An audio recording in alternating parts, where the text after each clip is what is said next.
birds. I see birds down there. Birds. All see us. Hi, birds. She can't climb up. Oh no, they're coming. They're coming. Oh no. They found us. Birds. Oh, they're coming. They found the stairs. Oh no. Oh no, they found their way up. Get away. Oh goodness. No. It's like a horror movie. Here they come. Oh no, Phillips. Oh no. This is a horror show. No, get away. Quick. Get away. Quick. Quick. Oh no. Oh no, are they coming? They're coming closer and closer. Get away. Oh, they found their way. Oh no. Now the upstairs being a safe haven away from burbs is no longer the case. Oh! Oh no! Are they coming? Ah! Oh no! They found us! Hello, burbs! Like, okay. Oh, you found us! Oh, you found us all the way upstairs. Hi, burbs! You found us all the way upstairs. We were hiding from you, and you found us. You found your way up. They found us.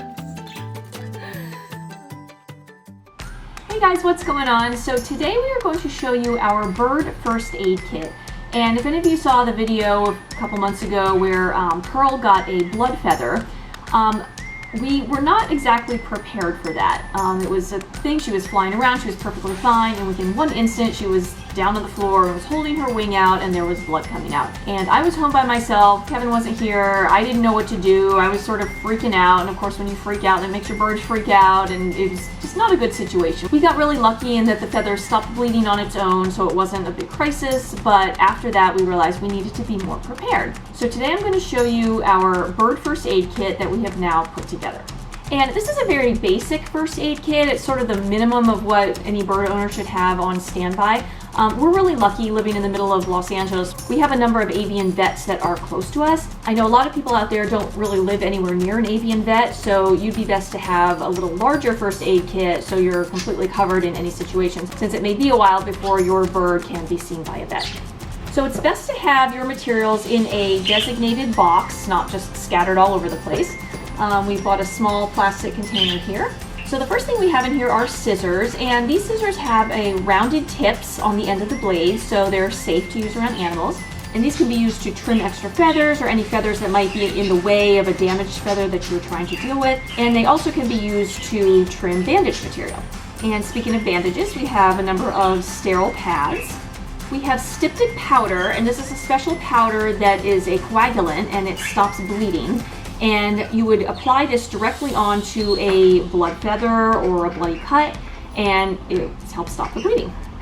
If you don't have styptic powder, or it also comes in gel form, in a pinch you can use, there's basic household products that you can use, such as flour or cornstarch or baking soda, and you can put those on the cut and they will function in the same way. We also have tweezers, and these can be used to help clean out a cut if there's any debris or any foreign objects or anything that's stuck in the cut. You can just pull it out with the tweezers. In addition to tweezers, if you have a pair of needle nose pliers, those are helpful if your bird has a blood feather and you actually need to remove that feather.